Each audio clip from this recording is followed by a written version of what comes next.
What's up, y'all? That is a classic standard session tune called Saddle the Pony. It's one that always shows up in the list of good beginner Irish session tunes to work on, and it's another one that I've never covered before, so let's break it down. Now, if you're new here, my name's Sean. I teach Irish traditional music on tin whistle and Irish flute, so grab one of those, preferably in the key of D if you've got it, and let's start with the basic melody, as we always do, nice and slow. 2, 3, 4.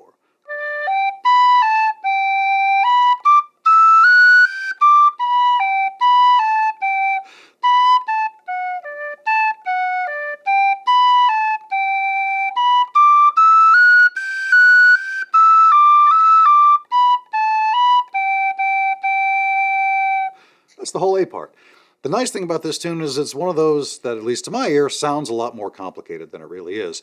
And that's going to be even more important when we get to the ornaments and the rolls and stuff, because adding a little bit of that adds a lot to make this tune really jump out. That whole thing would repeat, and then we carry on with the B part. So let's do that now. 2, 3, 4.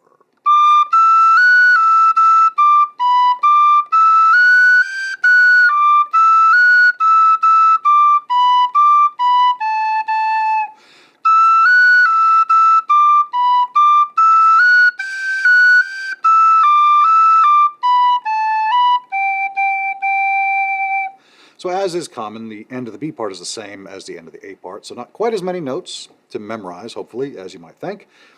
But let's run it all the way through AABB, nice reasonable tempo. Just see if that works as a good, good grasp of the basic melody. 2, 3, 4.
Hopefully got through that all right. A couple of different variations in there that were somewhat unintentional, but also just some other kind of cool ways to modify it a bit. But let's carry on modifying it with some ornaments.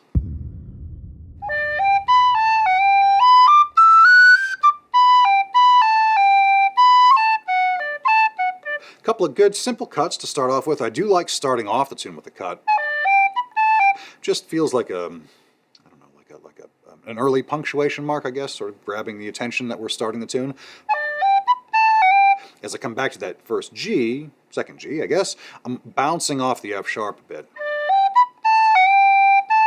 It's sort of a tap, but like kind of a reverse tap, I guess, where we're starting with the tap, if that makes sense. Then I get to the highest note in the phrase there, that second octave G, and so I'm definitely going to cut that.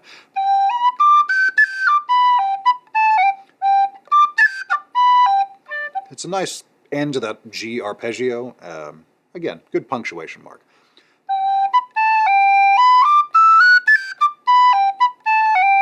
Back again with that same tap.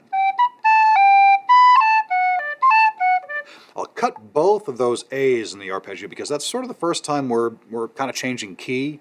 Not really changing key, but we're going from something that's very G heavy to something that's effectively a D major chord. A, F sharp, D. So I want to announce that subtly with a bit of an ornament on that first note, punctuating that beat up a bit. Now I'm also doing a fair bit of tonguing in there to get that lift. Ja, D, ja, D, ja, D.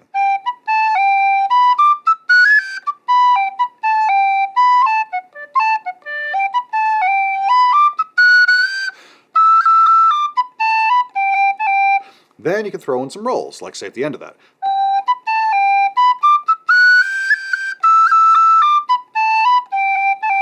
Rolls on G and on E. I think worked pretty well, and it sort of changes up the feel of the melody just a little bit. Still keeps that stereotypical jig groove, though. If you like this kind of stuff, by the way, I'd appreciate the thumbs up and the subscribe if you're not already. And if you're interested in more of the deep dive on this, excruciating minutia that we can get into with this tune, some flute stuff, the keys and all that, variations, I've got all that over my Patreon. Kind of a fun little community over there with a bunch of these deep dive videos. If you're so inclined, I appreciate it.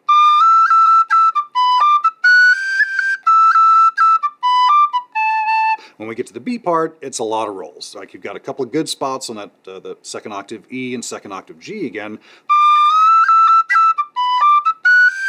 And I'll also precede that with a bit of a slide because we've got a pickup note, the second octave D. And so I want to emphasize the downbeat a bit, and it's subtle, but a nice way to do that is to slide into that roll.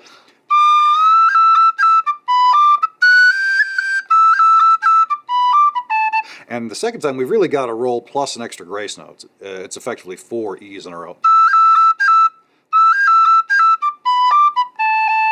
Tap there on the A to end that particular phrase. Again, subtle, not a whole lot there that we have to do. And then when you come back off that,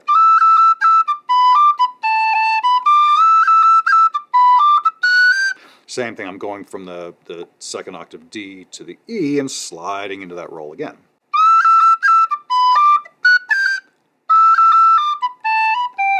You could do a short roll, particularly like the last time through the tune. It's a nice way to signify the end of the tune.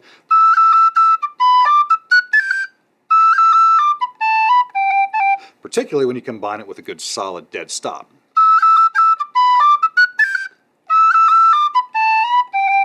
Could do a nice little slide to that A to B transition there if you want. Again, not something you have to do every time, maybe just once or twice. Gives a little bit more of that kind of funkiness to it. But let me know what y'all think of this one. It's, again, a great classic standard one. Just to wrap up, let's play it twice through, A-A-B-B, twice through, with the ornamentation at kind of a nice chill tempo, and you can play along and see how your ornamentation fits in. So here we go. 2, 3, 4.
Hope you dig that tune. Let me know what y'all think of this one. If there's any other good session ones you want to hear, or even if they're a little bit more obscure, I suppose, I'd be happy to take a run at them. Let me know, and I will see y'all in the next one. Cheers, guys.